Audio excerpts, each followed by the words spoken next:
Alanga, Vivi'i.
O le whai tawina o le whaatuatuanga au whaapostolo.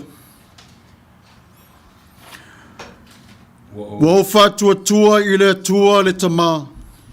O le ona le malosi umalawa. O le na whaia le langi ma le lalo langi. O whaatuatua fo ia Yesu Keriso lo nalo e tō tasi o lo tātou o lii. O le na whanau e le ngang pa ia. Na whanau mai ia Maria le taupou. O le na puapua ngā tia i le pule a Pontio Pilato. Sa whasataroina, sa maliu, sa tanumia. Na o ifo i se oli, o le asotolu na toe tū mai ai na ie uoti. Na fioa e i le langi, o lo nofo o ia i le tūtau matau o le atua le tamā. O le ona le malosi umalawa. Le atoe fio mai o ia e whamsino i e ola atoa mai uoti. O whatuatua i le ngang pa ia. O whatuatua i le kalesia pa ia e a fiainu uma. I le male maftanga le au pa ia. Ma le whaamangaloina o masala. Ma le toe ola mai o le tino le tangata. I le male ola e whaavavau. Amene. We believe in you, O God, eternal Spirit, God of our Savior Jesus Christ and our God, and to your deeds we testify. We call the worlds into being, create persons in your own image, and set before each one the ways of life and death. You seek in holy love to save all people from aimlessness and sin. You judge people and nations by your righteous word declared through prophets and apostles.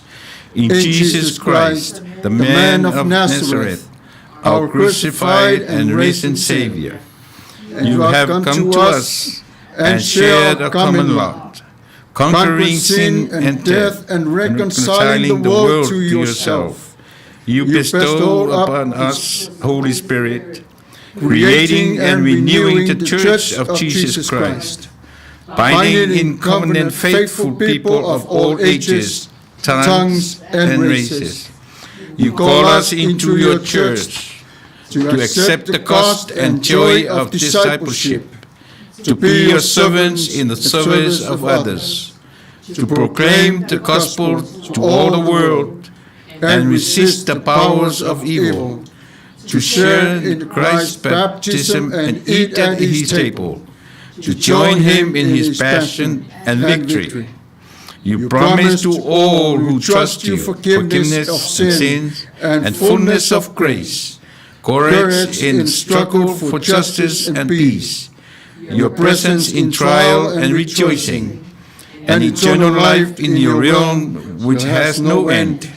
Blessing and honor, glory and power be unto you. Amen. O re ao tātou o na whaamaulalo i le tua i le talo. Whawhitai i le tualo mātou tamāpa ia. Whawhitai i le ola ma le malosi ua e fua i mai. Whawhitai i whale o lava lava. O mea e ai o vai e inu. Whawhitai i ngā ruenga.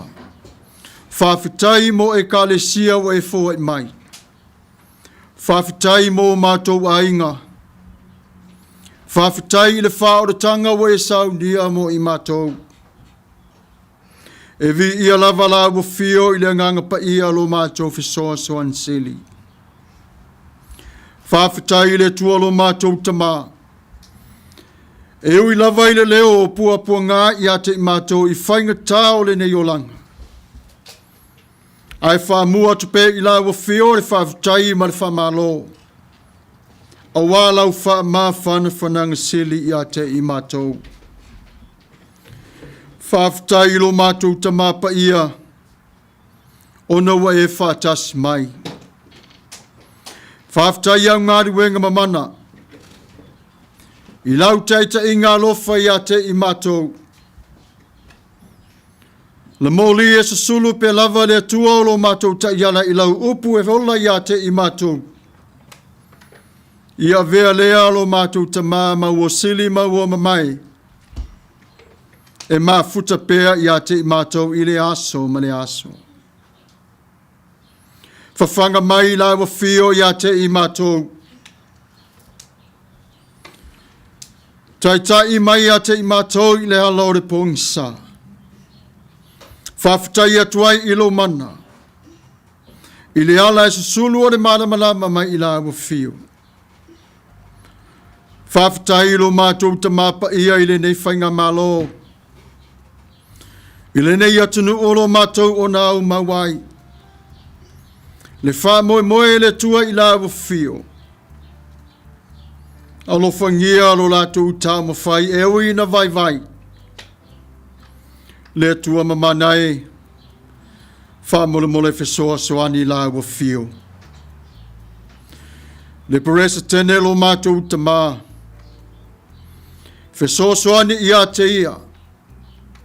E mana o mia o e lo mātou tamā e tai whaatasi mai ia. O wāre whaapora kalameina. Le tai ino le malo Amerika i totonu. Atua i mawhafolo mātou tamā. Le mōtau le whale pai pale mene i ana usu ngā whono. Ia whaatasi o la wa fio. Whamangalo i la tau lo mātou tamā i lo walofa marawanga le lei. E whawhitai atua i mea sili malawa o e whaia. I so se te tete lo mātou tamā pa ia. Alofa ngia lo lātou tāu mawhai. E mua atu pe lava i la wa fio re vi inga ma re whawhitai. A wai te tau maono mea ia te oe. Whawhitai atua i la wa fio lo mātou tamā. A wai te leo tu la fua i ia te i mātou. O lo e wala au pe lava lo mātou mata i e. A wai lau tai i ngā lofa. E so se tasi lava. O mā nawa i lungo re nei lau ele. O re nei tu la lo mātou tamā pa ia. O lo e sila fia mana o ngalilo taito tasi ta tonu ia te i mātou. O te wala au i la fio. A whai lo whingalo lo mātou tamā. E whai taunu wina o na oe o re tamā o re alofa mare anga ni lei. Le a fo se tangi le tua lo mātou tamā i la fio le mana onga. Mai pua ngā ma wha lave. Sai ti ai i la tau. Le tua mamana e wha mole. Wha sa o loto mai i ate i la tau i nei ti ngā. Mota ngase. Nu umalala whanga. Mota fo i po lawa lo mātou tamā pa ia. Alo whangia asiasi. E pei o lau masani. O tina fo i le tua lo mātou tamā i maitanga whainga tā. La mātou ne te talo mo i la tau e pui i la tau. Mai wha lave i ma i tau tino. Lo mātou tamā o e tari manao. Lai o so mātou nei lo te whaia o lou lava whingalo. Peo ne si la fia. Le wha mai o lo pepesi le tua lo mātou tamā. E tui nā tu pēr i au au wa e ono mea i a te oe. Mai ai fo i o lo mana. E te ave e sea mai ai i a te i mātou. Ai o te wala au i la wa fio a whailawa o lo whingalo e whao ngā ina le e atia e ai o lo mātou nei o la whātua tua. Ia vi ia oe e whaavavau lava. Mātou te tatalo mona ia mātou mātua ua furo la tau seifua. Fua ia te i la tau le ola malosi. Le soifua la le lei mai i la wa fio. Wha manuia i ngā ruenga sa la tau o na whai. E so se whata whai taulanga le tua lo mātou tamā. Sa whai taulanga tu i ate oe le nei tai au mare nei tu la.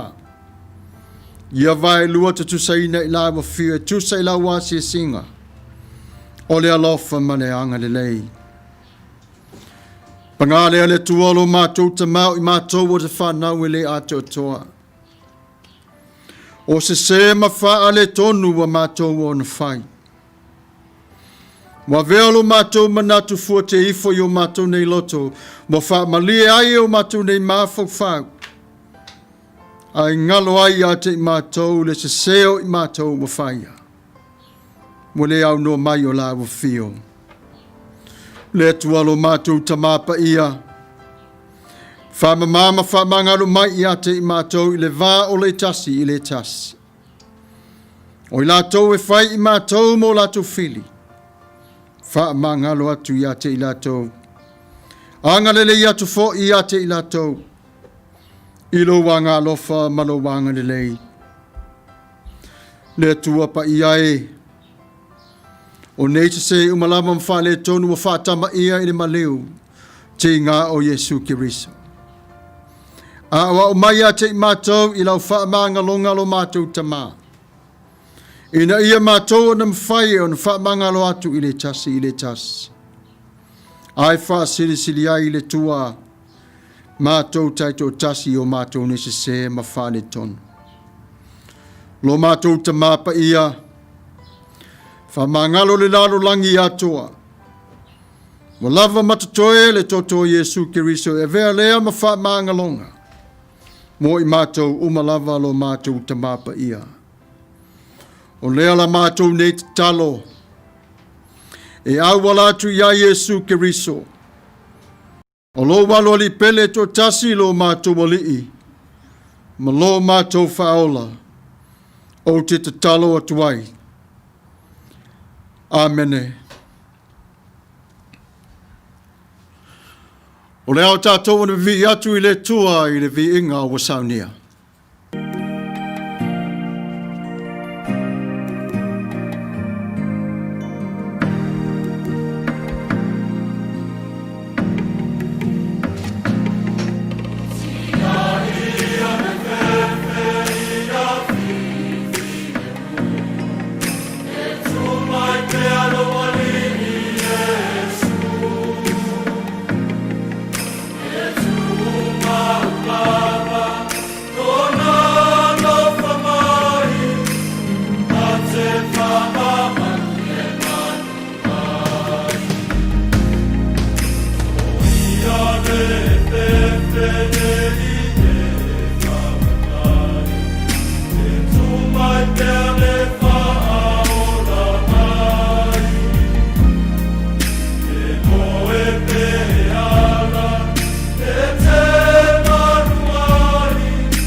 O whaita wina wa fionga pa ia le tua.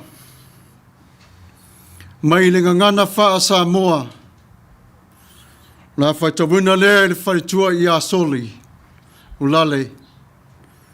Mai le ngana wha Peritania. O le a whaita wina lea First Lady. Sierra Sua. O le a ngafa o ia mai whaita wina o le ngana wha Peritania.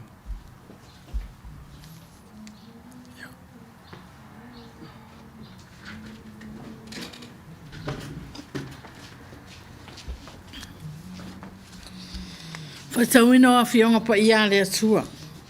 Le a mau maile le tuse Filipi, ma sa upu mua foi upu e sfurma le iwa se ia o lua sfurma le ono. Whaafonga mai e whaitawina o awhionga pa ia le atua. O lea, o te oli ai lava, a wa o iloa i ulea mea ilo ulawea ina, o no la o tau whaatonga, ma le ftoso ni mai o le anganga o Yesu Keriso. E tusa mo lo whaanau watu, ma lo whaamoe moe, ina ia o le mai se mea tasi, a ia o matua whaamarosi whaapeo na o whaia e lea unoa. E whaapea fo e nei o na pō, ina ia vi i ai ke riso i lo utinu, i le ola po le oti. O wā o lo uola o ia ke riso lea, a o lo uoti o lo Manuia lea. A whai o te ola le tino, e fua mai le ngā ruenga, a o te le loa po o le whea mea o te whiriwhiria. Wā o whaale tonu i manatu e lua, o lo ia te au le nau ia o walu, ia whaatasia o makeriso, o le mea lea e siri o na lelei. Peitai, ia o tu mau le tino, o le mea lea e siri o na o ngā ia te Outou. Wa o mau tinoa le nei mea, o te tu mau, Tatou te tutu mau whaatasi fo i uma, ina ia aruaru Outou, ma ia fia le whaatuatua. Ina ia whaatuputele ina ailo Outou oli ia ke riso Yesu ona o au, ilo Outou e aruatu ia te Outou. Manuia mai le atua le whaitauina o nāwhionga pa ia.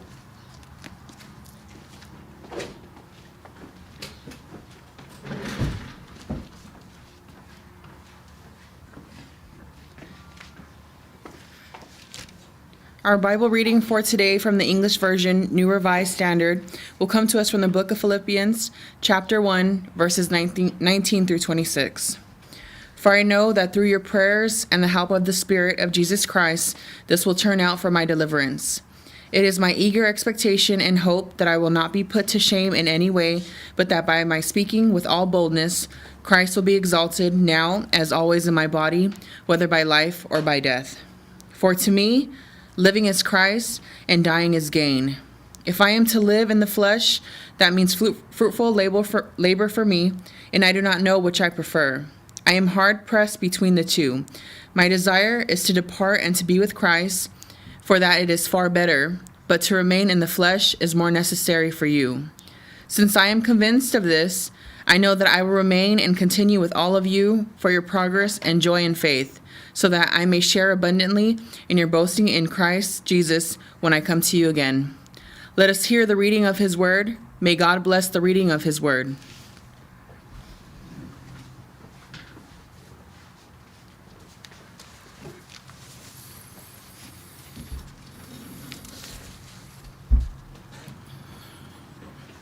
O le launga i le suafa manu malo le tua le tamā le alo ma le ngang pa ia. Whai mai se tala po lava i whapea. Ua tatangi mai longo whaeilo, ua o mai o le matangi malosi. A o le tau foi, ua le mautonu. O wanga o le ato mai o le atatafe foi o vai tafe malolosi. O ngalu foi o le afafati. A o la tau foi o na taia i le papa. E ngā lulu a toa o le lau ele. O puapua ngā i te tonu, o mea whaapenei, e ilo ai o le tangata kerisiana. Le tusi sa whaita wina, Filipi o lona mata upu mua se fulu maleva wa filifili o lea, e whai mamatua o le launga, i le nei tu la. A wawa o biloa e ui le mea ilo Manuia.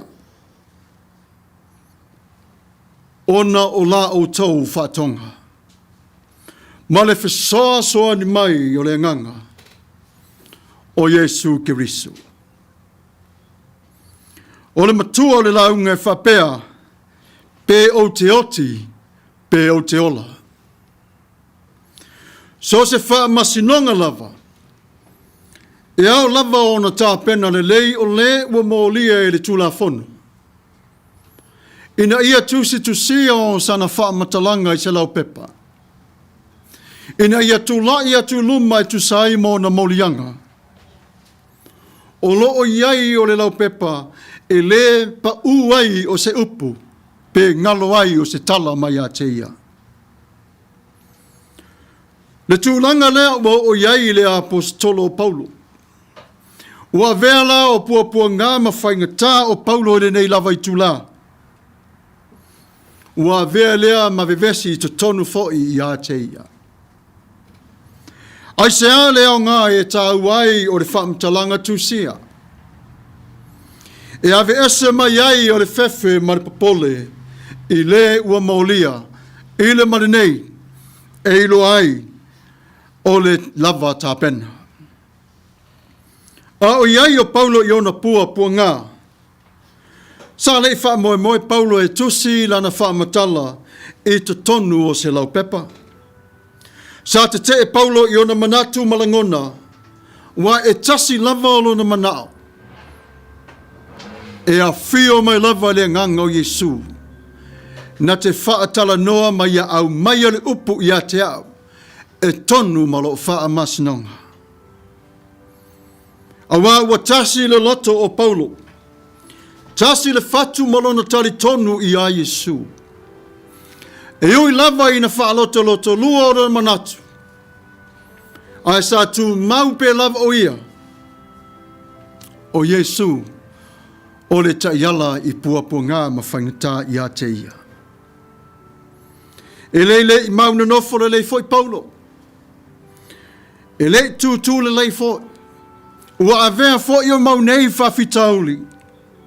Mua toi whawhangu mai ai ma whamanatu mai foi i a Paulo. Se tasi o ala pito e sili o na tāua i a te ia. E ese le whaingata o le nofo i le pōngi sā. Tau mate, po le ha le whaai unga o le a o mai i lo nei wha amasinonga. E le wha pena e a lo tātou nei ola, i le laro langi o lo tātou ona iai. A wā wa wha o ngā ina e le fili o tātou lava tangata. E toi wha amasino i a te tātou. Le au pele, e le o oe e ana le wha amasinonga. O Yesu Kiriso e ana wha masinonga. Ona ua vea o Yesu Kiriso mala ua wha masino ai le tō tele o tangata. A ua ngalo i le tō tele. O lo sila Yesu Kiriso i ona tangata e mapua ngā. Mana tua fo i ele ai o se sala Paulo. A wā o le tūla whoro lava i o le lau ele, ina ia wawā o le toa tele, aua ne i muli pe tari tonu i a Yesu. Pe tāla i fo i o le nei tala le lei, i so se vāenga lava. Talu mai lava nei pua ngā. Ua vaai le pangu tai te tonu o lotoi o le e kālesia. Le a ai o e olo iai wha atua, mai e tari tonu i le atua. Le a ua sili malo ai o na pua ngā e whapea. O la Outou lava whaatonga, ma le whesoa ni mai o le nganga o le Yesu Kiriso, e Manuia ai o lo whaamasinonga. E mawhai lava e Paulo o na tūsia o lana whaamatalanga i le lau pepa. Ai ua sili ia te ia o lona tari tonu i a Yesu Kiriso. E whaangangana ina o ia. E pei lava o e mau le nei lava i tūlā. A ngangana i tā ua i le ngangana le li whaola. e mauai e tātou o le whiwhi le mu. Ai anga ngana fōi na anga ngana lava o le tangata. E lu ngā la lo tate le maua o se tonu. Tate le mauai o se whi le mu. E wha peila o Paulo i puapua ngā mawhaingta i a te ia.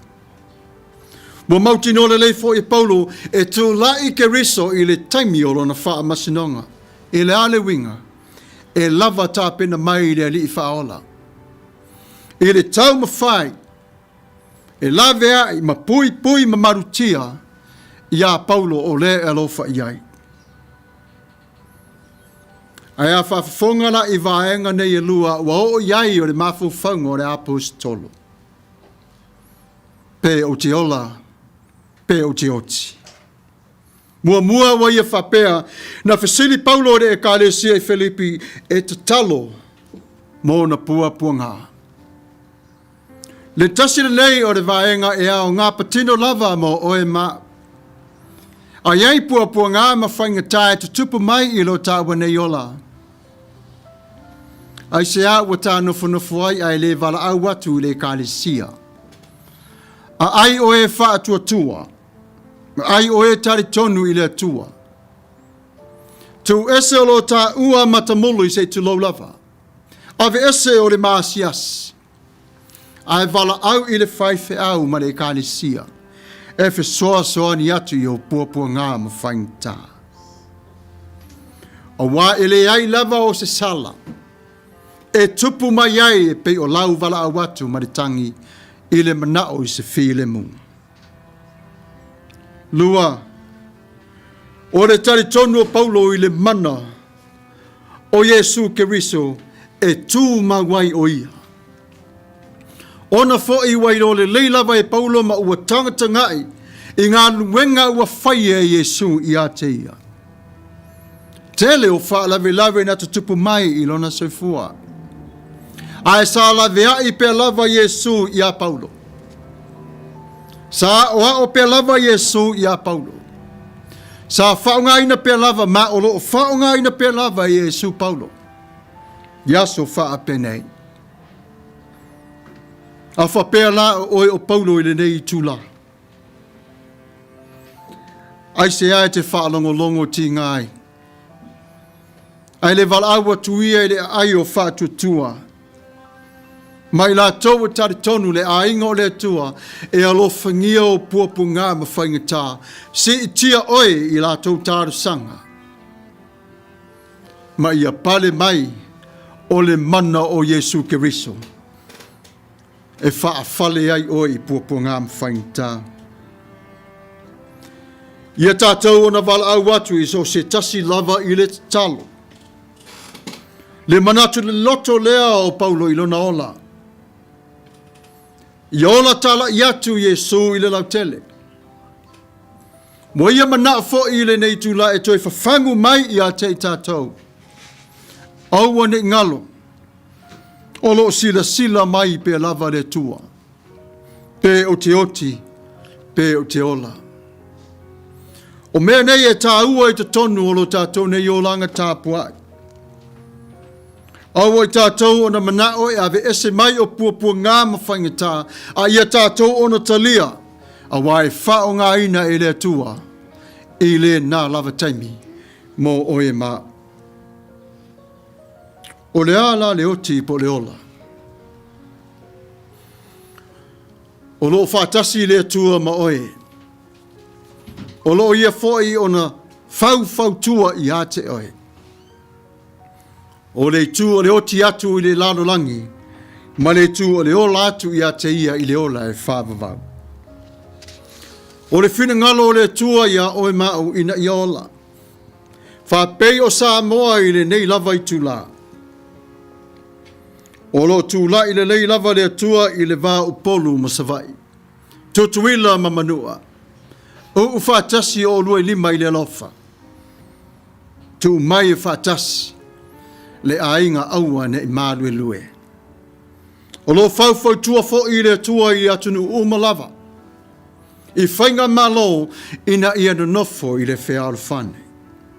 O nuu fo i malala whanga. Ina ia lava o le tō whaa ma le whautauta. Aua le whaa masino I lana ngaruenga. E pei ona whautua o Paulo ia whātasi o tangata uma, tu o whātasi, tau wiwi whātasi I le whātuatua. A wā o le pale, le nā o le tara lelei. I le ngangana whaperitania, for those of you that don't understand the Samoa language, the title of our message today is Whether Live or Died.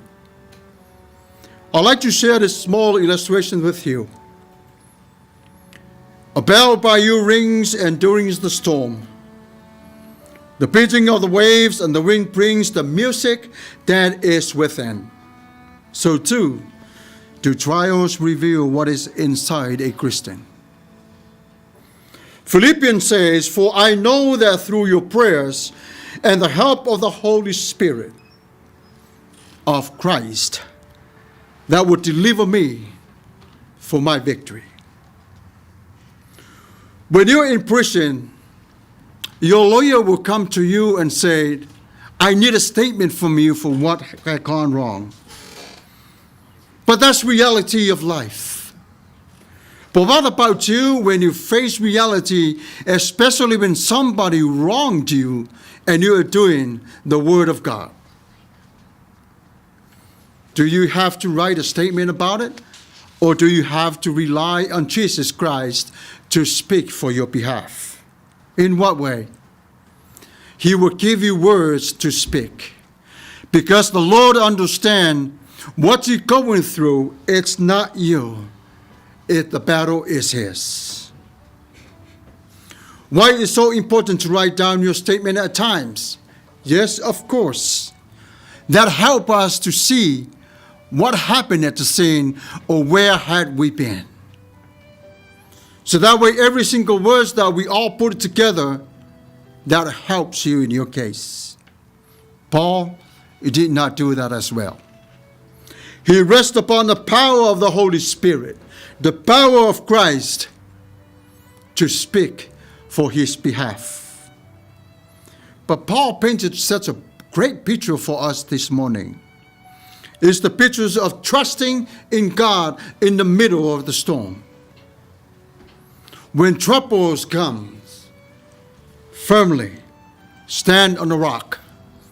You will never be shaken. It is hard to live in life of darkness, especially when you don't know the judgment that is coming before you. Even though it was not your fault. But Jesus declared this, we will go through it. People will wrong you because of me. People will put you in prison because of me. People will shut you down because of me. But Paul reminded us, I also a human being myself. I thought about it. I think it was better for me to die so I can be with Christ. Or maybe I want to continue the service as I've been called on earth. But perhaps it was not his call. It's God himself's calling. So Paul decided, I'm going to push on forward. And even though I press hard from both sides of my own way of thinking, I will continue on to live for Christ. Without no crime, he was free. Just like you and me. You didn't do nothing wrong, but they put you in jail because of Jesus. Trust in the Lord. He will open up those gates. He will untie the chains and set you free. Today, we see this pattern every single second in our lives. Non-stop. But it's okay. We understand now because the battle is Christ. It's not you or for me. And then something remarkable happened at this time. Paul exercised his faith by asking the church of Philippians.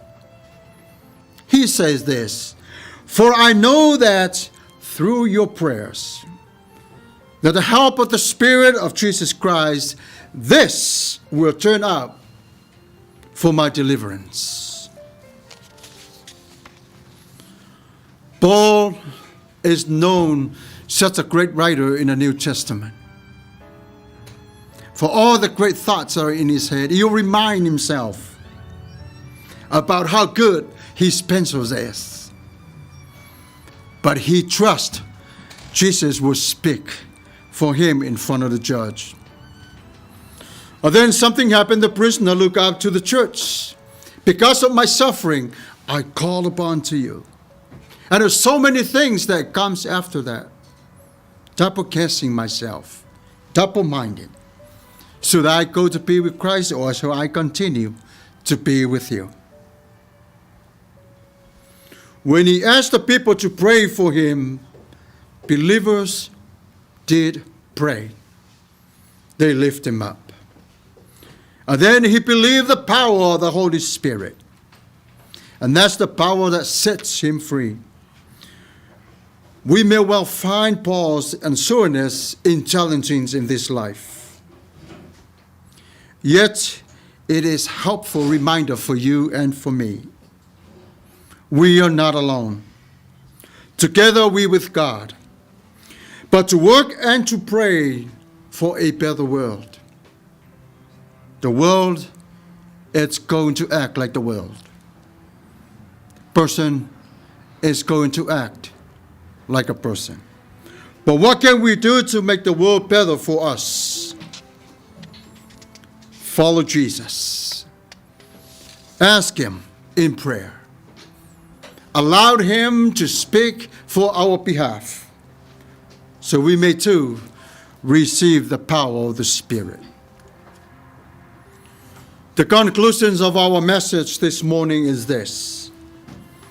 You may face trials and judgment right now, and it costs you in the deep sorrow of disappointment. Storms reveal what is inside of you today.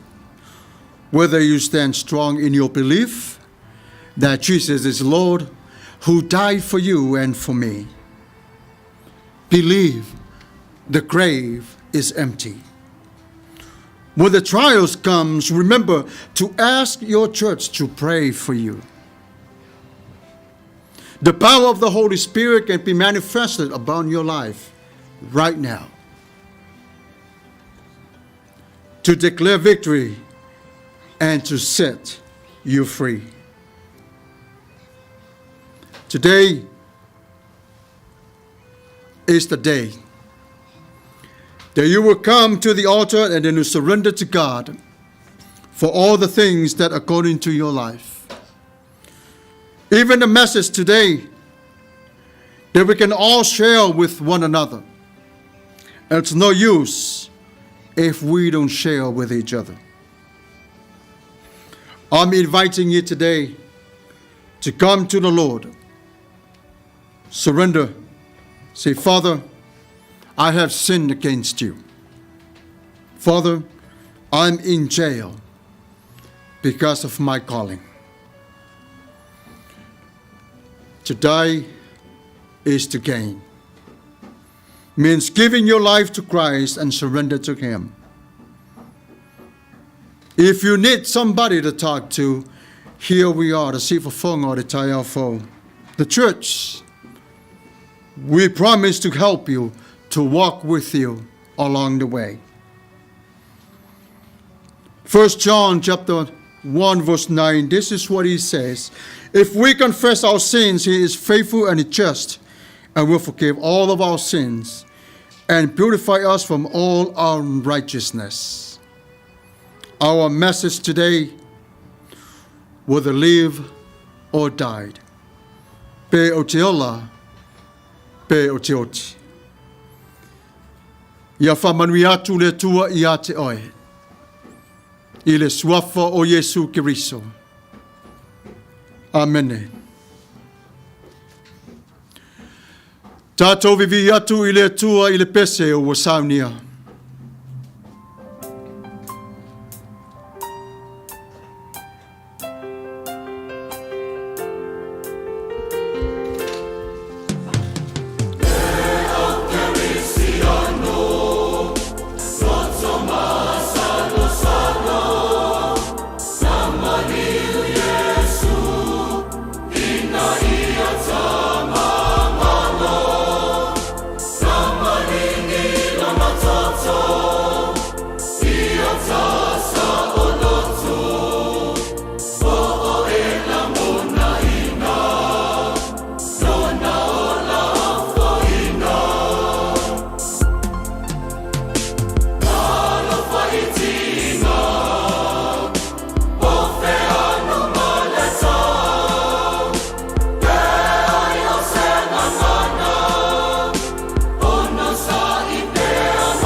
Ia, tatou sa mo le o tatou tonu mai I le whaiwina o tatou Sauniga Lotu Lenei sa whaia o masui whai mafonga tau mori mori ngā tera tau whainga a Lenei kālisia si o whonga o tai a whou a fua mai lava I ona taitai ia se ia pa ia Lenei vaenga o le tautua ma le au nātu ala le tatou Sauniga Lotu Lenei ai tu lao le hau auli whaftai atu sa moa I lau whaafongaanga ia I tātou na tātou whaitapo inga whaatasi Lenei aso ia ua I le atua lo na lava vi inga whai au leo whai ma whonga tau mori mori sunga I whaafengainga o lo mātou ngarulue ia moni tuaile ngang whaaftai tusa o lo Tapuai whaatasi mai mātou Lenei aso moni at fuile ngang whaaftai I lau sunga le whaafengainga Samuelu ia o le sunga ia Samuelu o le whaifi au o le kālesia Nasareta ia o lo mātou ngā lua I lalo ia o nanga whaale tio ia o le mea whai ngā luenga a le si ufonga o le tai a fou ia masiana kālesia tau watiae mone nei lava I tūla ia anga le leile atua I lo soifua mleola ia maleanga iatu I le nawa ia sofou o whamaru maru mai whi au mga luenga iso se tafo le nei ke lope ia whamanu atu ia le fonga tai fo yo tatou tangata iso se tafo nei ke lope Manuia foi alu mane mana le upu Folafola ile ngata o le aso na nafi sa whenga iei nisi o vaenga o le lalulangi mane aso pa ia o tatou ni ia o lea ua anga iatu le nei vaenga o le lalulangi ia whai u ia le aso sa po le aso pa ia o tatou mataisili ia na whainga lotu ma Sauniga Lotu ia iai le nei tu lao le auli ia mani tele lau whaafonga Samoa tātou tui whiroa I fo I le aso sa o muamua pe a iatu iairo so I fua ma so mātou ola le atua I lona au manosi ai mone nei lava taimi ia so I fua mai Manuia Tātou te talo. Mo taunu mai lo mātou nei sā le tua le waa sa mātou ono mai ai I lungo le nei vasa.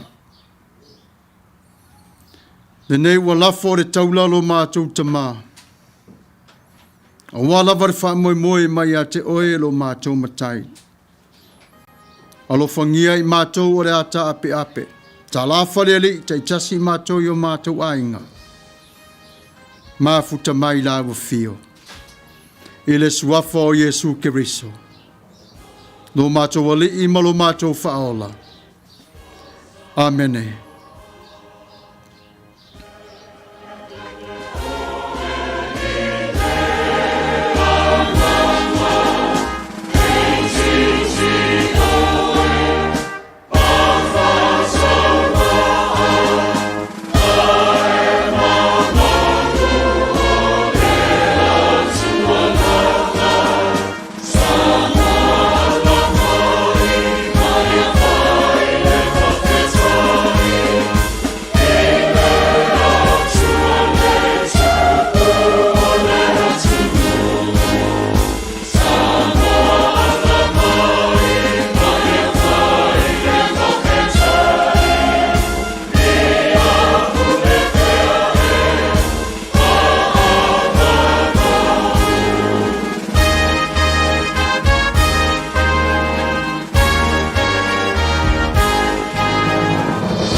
Thank you for the Good Bible job. reading. Philip. Yeah.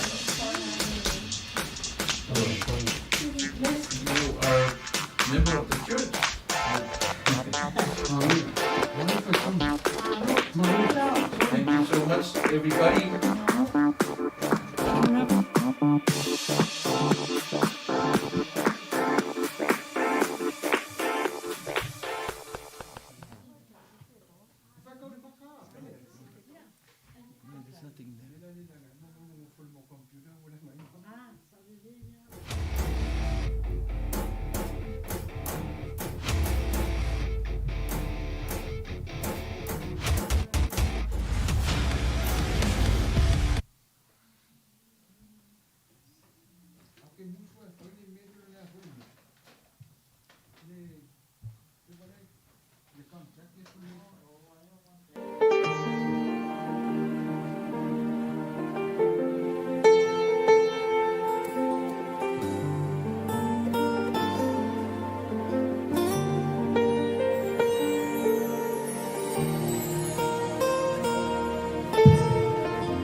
Want to say something?